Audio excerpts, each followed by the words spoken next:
Hello everyone, wish you all a very good day. And today I would like to welcome you all again back to pharmaceutics.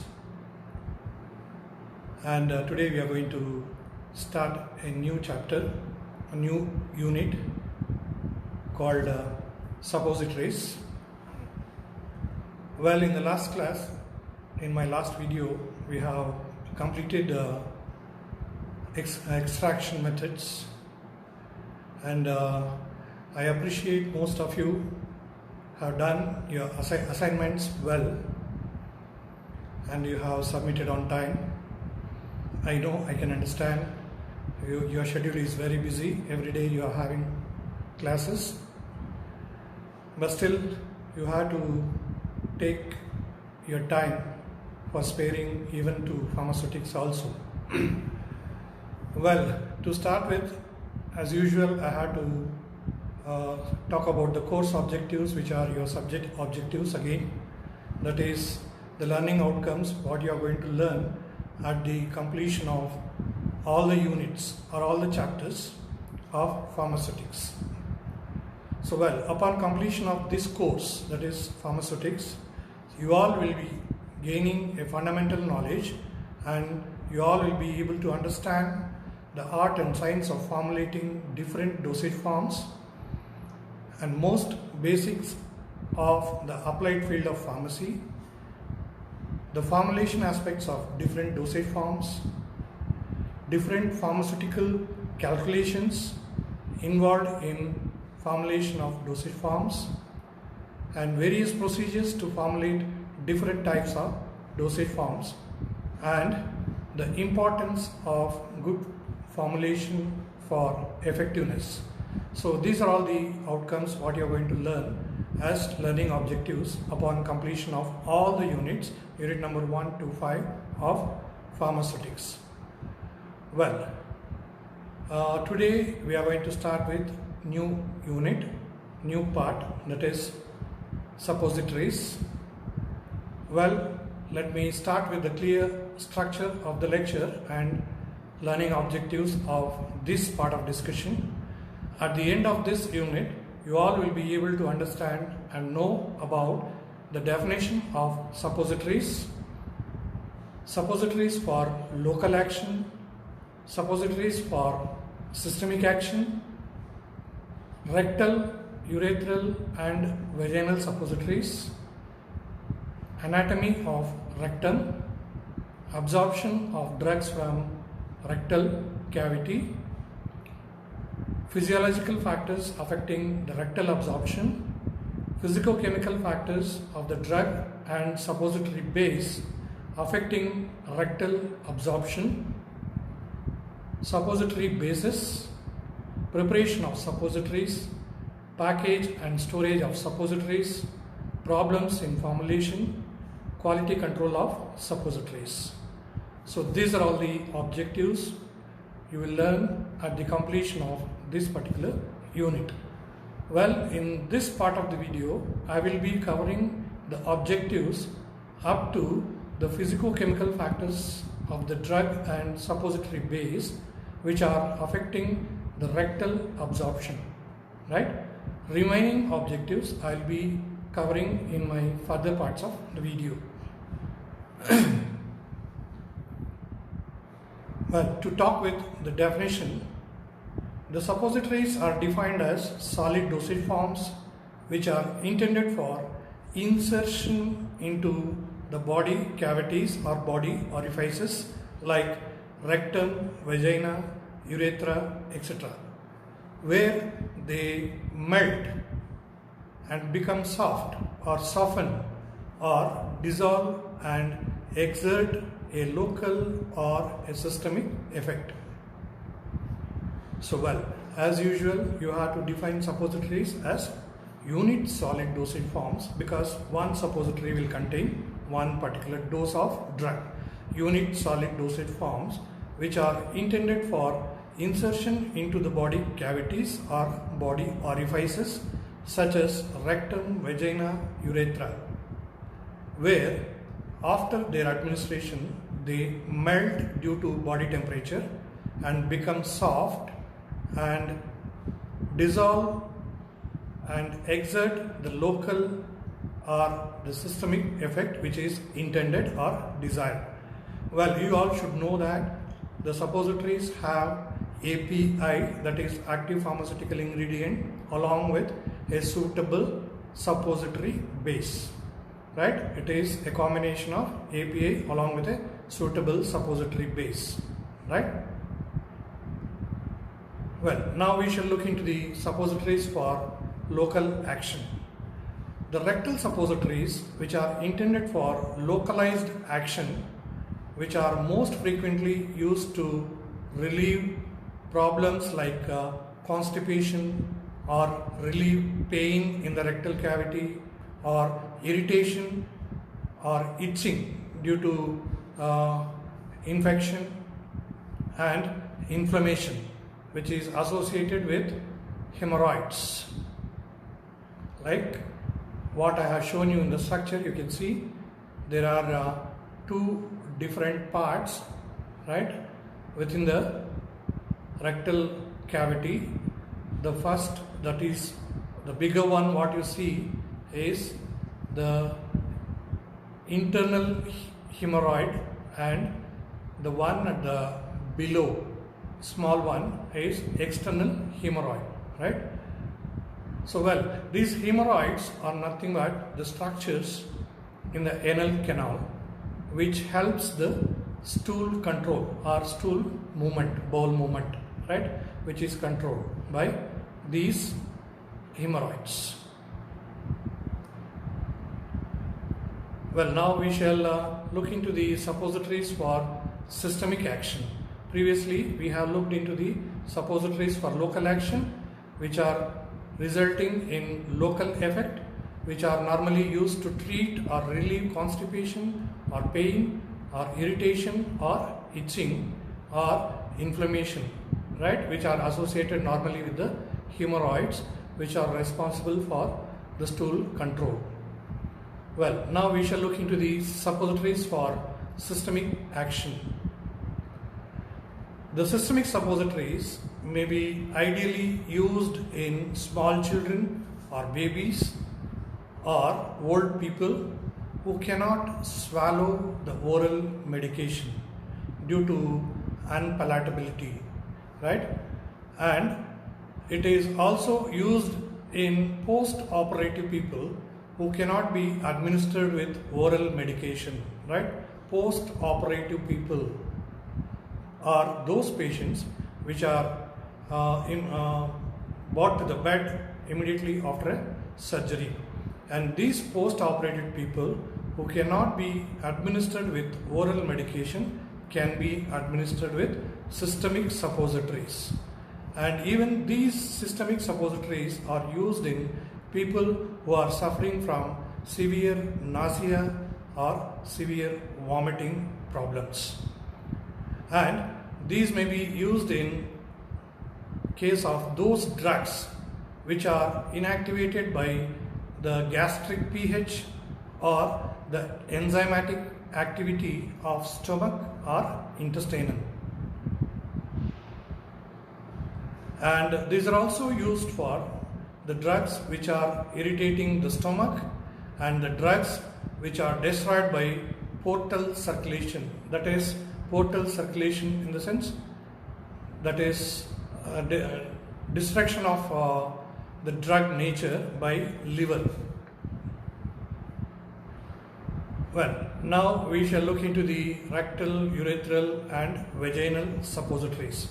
So these are also called as bogies, and the modern rectal suppository is a conical or a torpedo shaped item which is having a length ranging about 2 to 3 centimeters, and these suppositories for adults weigh around 2 grams each, and for children these suppositories will weigh 1 gram each. And these are also categorized into urethral suppositories, and these urethral suppositories are available for males as well as females separately, and those for males weigh around 4 grams each, and those for females they weigh around 2 grams each. And vaginal suppositories are also called as pessaries, and these are usually globular in shape or a ball-like structure, or sometimes they may be in a oval form or oviform or a cone shape, and they normally weigh about 5 grams. So you can look at the picture where I have given few pictures of rectal, urethral and vaginal suppositories. Well, now as these suppositories are administered into the rectum, it is necessary for us to recall and revert the knowledge of anatomy of rectum. So you must have studied this anatomy in detail in your anatomy and physiology subject. Well, let me brief about the important points, what is necessary here. The rectum is a part of the colon, forming the last 15 to 20 centimeter of the gastrointestinal tract. And the rectum can be considered as a hollow organ with a relatively flat wall surface without villi, right? In rectal region, you can consider this as a hollow organ with a relatively flat wall surface. The wall surfaces are flat and plain without the elevated structures like villi, right? You can have a look at the diagram, and you can just see there are surfaces, flat surfaces around the inner walls of the rectum, and it contains only 2 to 3 ml of inert mucus fluid with a pH of 7.5. So the mucus fluid which is present in rectal region will be normally around 2 to 3 ml, very small quantity. Now, since the drug or the API which is incorporated into a suppository base and formulated as a suppository, when it is inserted into rectal cavity, the drug or the API has to release from the base and it has to enter the blood circulation for its desired action, right? So for this reason, we should know about the rectal blood circulation, especially the venous drainage. So when you look into the hemorrhoidal part, right, normally for local administration, we focus on the hemorrhoids, right? The venous supply, the veins which are supplied to the hemorrhoids, you can look at the picture, right? The bottom, you can see the dense formation of veins collection is called as hemorrhoid there, right?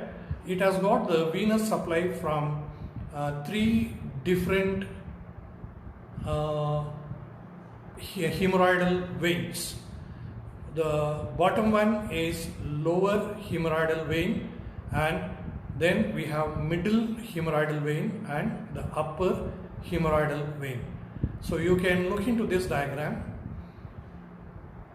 The one which is shown with the red color arrow mark, right, is the one which is connecting to the upper hemorrhoidal vein, and it is other end, it is connected to the liver, right? So these veins, whatever the drug has been absorbed by these vein terminals at the hemorrhoid, will reach this particular upper hemorrhoidal vein, and it will be reaching the liver for first pass metabolism, right? Whereas in the other 2 regions, other 2 venous supply, that is middle hemorrhoidal veins and lower hemorrhoidal veins, when you look into them, the middle as well as the lower are directly supplying the blood into the general blood circulation, not passing to the liver, right? And these two are very important for this route of administration. So along with this diagram, so I would like to add a point here. You better recall all your anatomy, physiology of the rectal blood circulation, whatever you have studied in your anatomy. Along with that, I have attached one research article. In that, you have rectal absorption of drugs. You can go through that and try to understand better. Well, you can see in this flow chart, I have shown you the absorption of drugs from the rectum, right? There are three separate veins, as I told you: lower hemorrhoidal vein, middle hemorrhoidal vein, and upper hemorrhoidal vein. And the lower as well as middle hemorrhoidal veins are draining directly into the general blood circulation, whereas the upper hemorrhoidal vein is draining into the portal vein, which follows to the liver for first pass metabolism. Well, now we shall look into the various physiological factors which are affecting the rectal absorption. Since from the suppositories the drugs are absorbed by rectal region, rectal absorption we call it as, we have to know about the various physiological factors which are affecting this particular type of absorption. Well, there are four types of factors which are explaining rectal absorption, or which are influencing the rectal absorption. The first one is the quantity of fluid available, right? I already told you the quantity of fluid available for drug dissolution is very small. It is approximately around 3 ml. Thus, the dissolution of slightly soluble substances is a very slowest step in the absorptive processes, and thereby the absorption will be poor or absorption will be weak. And the second factor is the properties of rectal fluid, and this rectal fluid has a particular pH. I told you it is ranging between 7 to 8. The pH ranges between 7 to 8, and it has no buffer capacity, right? Then we shall look into the third factor, that is contents of the rectum. When the systemic effects are desired, suppose if the suppository is designed for systemic action, a greater absorption may be expected from an empty rectum, as the drug will be in good contact with the absorbing surface of the rectum, right? The rectum will normally contain the stored fecal matter, and we have to ensure, in case if systemic effects are desired, we have to ensure that the rectum is empty. And then the circulation route. As I discussed earlier, the lower hemorrhoidal veins surrounding the colon receive the absorbed drug and initiate its circulation throughout the body by passing the liver. Bypassing the liver. The lymphatic circulation also assists in absorption. And these are the factors which are affecting rectal absorption as physiological factors. In addition, we have few physicochemical factors also which are affecting the rectal absorption. The physicochemical factors of the drug and suppository base what has been used are taken into important considerations while estimating the rectal absorption. Again, there are four factors. The first factor is drug solubility in vehicle, right? The vehicle in this formulation is the suppository base itself, right? As I told you earlier, while defining suppository, it consists of active pharmaceutical ingredient in a suitable suppository base. In this case, vehicle is suppository base. Well, the rate at which a drug is released from a suppository and absorbed by the rectum or rectal mucous membrane is directly related to its solubility in the vehicle, or in other words, to the partition coefficient of the drug between the vehicle and the rectal liquids or like rectal fluids. When the drugs are highly soluble in the vehicle, the tendency to leave the vehicle will be small, and so the release of the drug or the release rate of the drug into the rectal fluid will be low, right? So try to understand the concept here, how drug solubility in vehicle influence rectal absorption, right?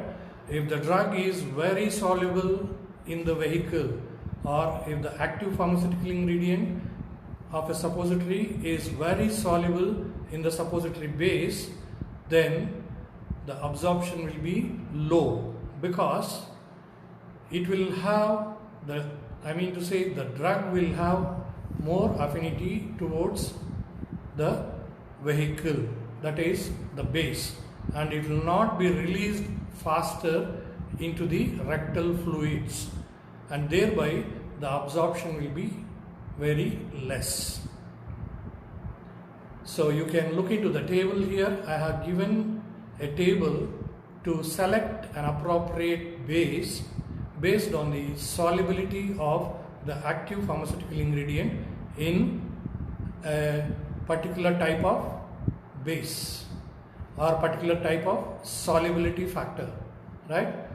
Well, if the drug is soluble in fat, that is, if it is low soluble in fat and high soluble in water, then choose a fatty base, that thereby the drug can have low affinity towards fatty base.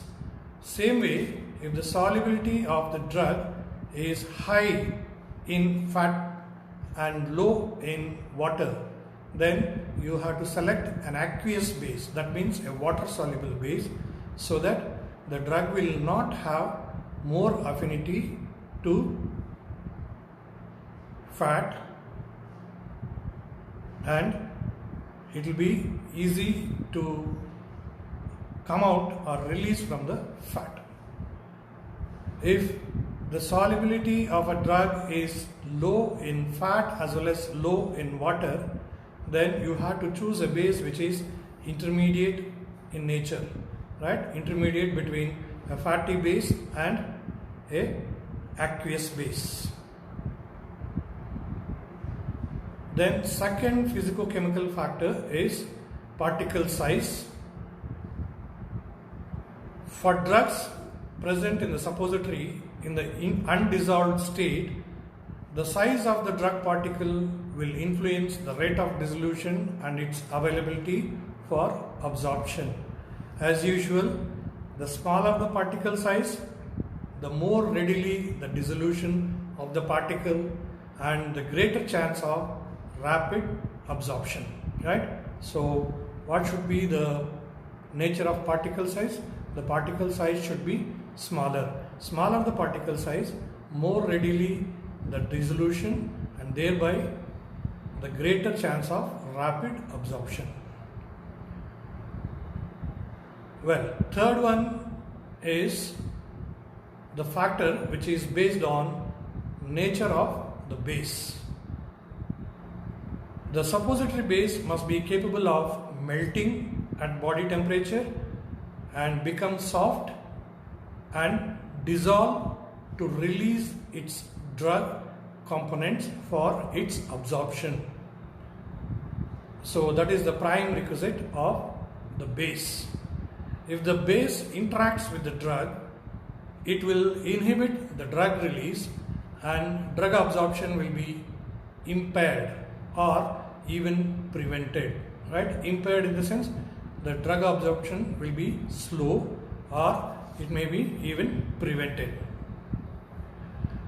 Also, if the base is irritating to the mucous membranes of the rectum, then it may initiate a colonic response and a bowel movement will be felt by the patient and it will result in an incomplete drug release and absorption as the suppository has been eliminated along with the bowel movement. And fourth physicochemical factor is spreading capacity. The rapidity and intensity of the therapeutic effect of suppositories are related to the surface area of the rectal mucous membrane covered by the melted base along with the drug mixture, and this is called as the spreading capacity of the suppositories, right? So we know that the suppositories have the active ingredient, either maybe a single API or a mixture of API along with the base. So after its administration, it will melt at the body temperature and the base will become softened and the drug admixture has to separate from the base and release into the rectal mucous membranes, and this is called as spreading capacity of the suppositories. And this spreading capacity may be related to the presence of surfactants in the base. For example, surfactants like soap or any other surface active agents, right? So when you use these surfactants along with the suppositories, it will increase or it may be enhanced by the surfactants and promote the spreading capacity. Well, now we shall look into the last objective of today's part of video, that is suppository base, and I just want to discuss about the various ideal properties of suppository base. I know all the videos are too lengthy and you are facing difficulty in downloading them and watch, so that is the reason I am making this video as a short video for you, right? Well, the first ideal requirement or ideal property of a suppository base is it melts at body temperature or it dissolves in body fluids, and these are non-toxic and non-irritant, and these suppository bases are compatible with a medicament or any medicament or mixture of medicaments, and these bases releases any medicament readily after its administration into the rectal cavity, and these can be easily molded and easily removed from the mold, right? Because suppositories are formulated by using molds, and this is one among the method by which suppositories are prepared. We call it as molding method, right? This method of preparation we call it as molding method, and these bases are also stable to heat above the melting point during storage and appropriate storage. Remember, this characteristic feature is mentioned upon storage, and these bases are easy to handle and they are all stable on storage, as I told you, right? So these completes our objectives for this video. Well, we shall quickly look into the summary, right? We have discussed about the definition of suppositories. We have discussed about suppositories for local action, suppositories for systemic action, and we have also discussed about rectal, urethral and vaginal suppositories, and anatomy of rectum absorption of drugs from the rectum, physiological factors affecting rectal absorption, and physicochemical factors of the drug and suppository base affecting rectal absorption. Along with this, I have given a bit introduction about suppository base along with their ideal characteristics. So I have given few reference articles. You just go through those reference articles for understanding better about the rectal absorption as well as the various physicochemical properties and physiological factors which are influencing the rectal absorption. So this is the end of part 1 of suppositories. I have an ending with a high note, and there is a quote as a high note: the volumes that are not adequately absorbed should be administered by another route, right? That means if plan A is not working out, we should think about plan B or plan C, right? In case if the oral administration is not palatable or not comfortable and not administrable, then you can select this rectal route of administration as an alternative route. With this we come to the end. So have a nice time. Thank you very much.